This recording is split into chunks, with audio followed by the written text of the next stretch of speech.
بسم الله الرحمن الرحيم، وبه نستعين.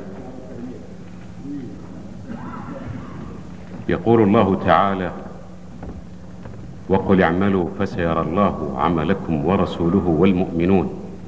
ويقول تبارك وتعالى: واعتصموا بحبل الله جميعا ولا تفرقوا. السلام عليكم ورحمة الله وبركاته.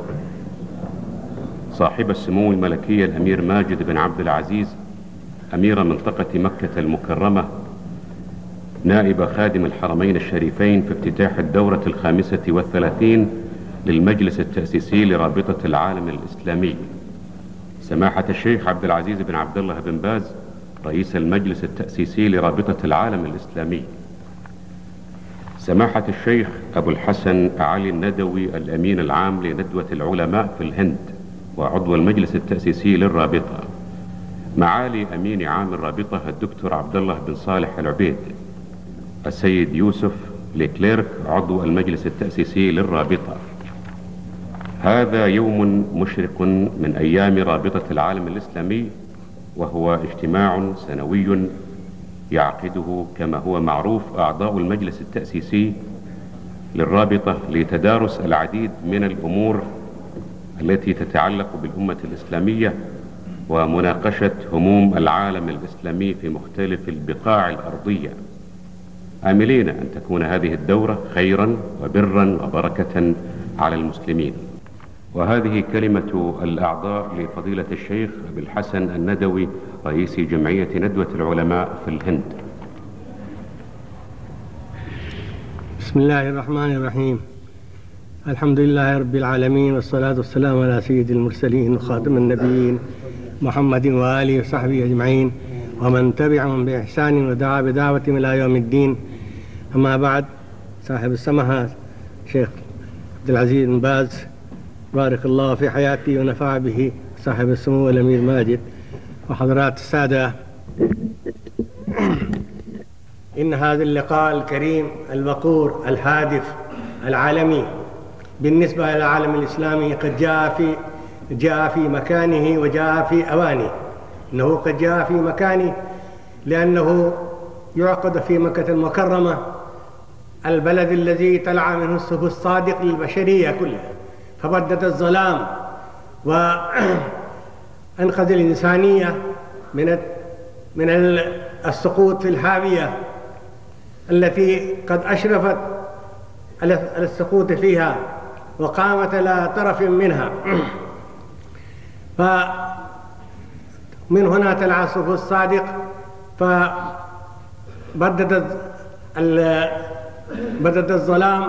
ولا أصدق من قول الله تبارك وتعالى: أعوذ بالله من الشيطان الرجيم: وكنتم على شفا حفرة من النار فأنقذكم منها. وكانت هذه الجاهلية إنما ضاربة أطنابها مادة ظلالها على العالم الإنساني، العالم البشري بطوله وعرضه. وقد قصر وارد المسامحة بعض أكثر كتاب السيرة يقصر الجاهلية على العرب وعلى البلاد العربية وعلى الجاهلية العربية فقط، إنما كانت هذه الجاهلية جاهلية عالمية آفاقية كونية معنوية دينية عقائدية خلقية مبدئية تصرفية. فجاء الإسلام من هنا طلع الصبح الصادق للبشرية الذي أشرق به النهار. ولم تكن هذه الجاهلية مقصورة على مكة المكرمة كما يصور كثير من أصحاب كتب السيرة، إنما كانت عالمية كما قلت، وكانت كذلك عامة شاملة دقيقة عميقة إجمالية وتفصيلية. فمن هنا طلع الصف الصادق. وبعد ذلك ثم لم يكن هذا الخير وهذه السعادة مقصورة على حضارة خاصة أو على طراز من المدنية، إنما كانت عامة شاملة للعقيدة والعمل والتصرف وحتى الفكر والتخيل. ثم إن هذا المؤتمر أن هذا المؤتمر المؤقر، أن هذا المجلس المؤقر قد جاء في أوانه كذلك، فقد جدت هناك مؤامرات ومخططات جديدة للقضاء على الإسلام، وللقضاء على نفوذ الإسلام، وللقضاء على حيوية الإسلام، وللقضاء على تطبيق الإسلام الشريعة كما أشار إلى سماحة الشيخ كذلك. فهنالك مخططات دقيقة، مخطط دقيق شامل كامل عام، ترسه طاقتان غربية وأخرى غير غربية، ولا أرى حاجة إلى التنويه بهما بالتسمية فقط، وذلك لعل هذا قد يقصر الكلام ويضيقه ويحصره في تخيل خاص. فهنالك هنالك مخطط دقيق جدا وعميق وقوي وعبقري في الحقيقة بالنسبة، يعني إذا رأينا إلى الجانب الفكري وإلى الجانب العملي، وأن يفقد الإسلام نفوذه العالمي، وأن يفقد المسلمون خصائصهم الإسلامية والإيمانية والعقائدية والعملية والسلوكية والاجتماعية والفردية، فيبقى الإسلام كدين من الديانات السابقة التي لا تعرف إلا بالأسماء فقط وبالإشارة في كتب التاريخ فقط.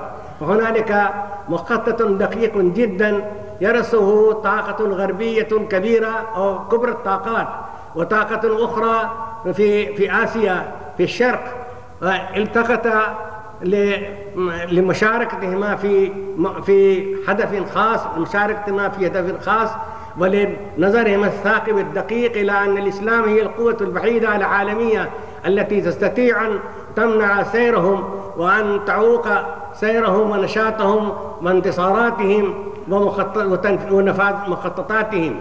فالآن ساعة دقيقة جدا للتفكير وللتشاور ولتحكيم العقل والتجارب، وكذلك ما أكرم الله به هذه الأمة من وحدة الكلمة ومن وحدة العقيدة ومن وحدة المبدأ.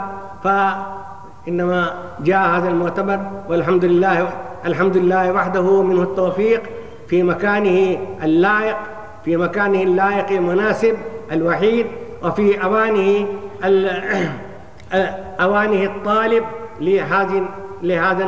لهذا الوعي ولفهم الخطر ولتيقظ لهذا الخطر، لهذا المخطط الدقيق الذي ينفذ الآن، أن يفقد الجيل الإسلامي الجديد ثقته بالإسلام ويفقد ثقته بخلود الإسلام وبجدارة الإسلام، ليس للبقاء بل للسيادة وللقيادة. هذا هو العدو المهدد لهم، الخطر الداهم عندهم في مخيلتهم، الخطر الوحيد في العالم. أقول ذلك عن دراسة، والحمد لله وحده فقط، عن دراسة وتجربة وسياحة واحتكاك ومشاركة في كثير من المؤتمرات، في كثير من الاجتماعات والالتقاءات، أن أوروبا، أن أمريكا، وأن إسرائيل إنما تخاف فقط من بقاء الإسلام فقط، لا يرون في شيء منافسا لهم ومانعا لهم أو معوقا لهم أو مثبتا لهم أو محدثا لهم بعض المشاكل إلا في الإسلام فقط. فإنما يجب علينا الآن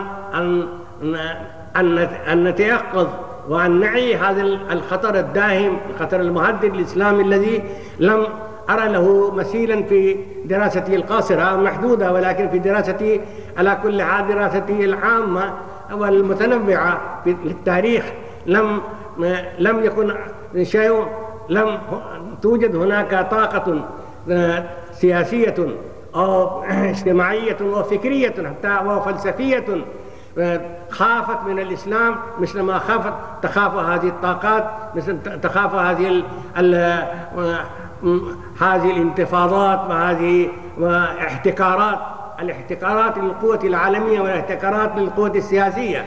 فيجب علينا نحن أن نستيقظ وأن نفهم، نحسب لهذا الخطر الداهم حسابه الخاص به وحسابه الجدير به واللائق به. قول هذا واعتذرا إذا كان الكلام قد طال بعض الطول في هذا المجلس المؤقر الذي يحضره العقول المفكرة والنفوس المجربة. نحن الآن أمام مؤامرة سياسية ومخطط دقيق اجتماعي وعلمي وثقافي وسياسي للقضاء على نفوذ الإسلام والمسلمين العالمي. فتبقى هذه المخططات التي يدبرها هذه الطاقات الكبرى حرة طليقة آمنة مامونة من أي مواجهة أو من أي خطر.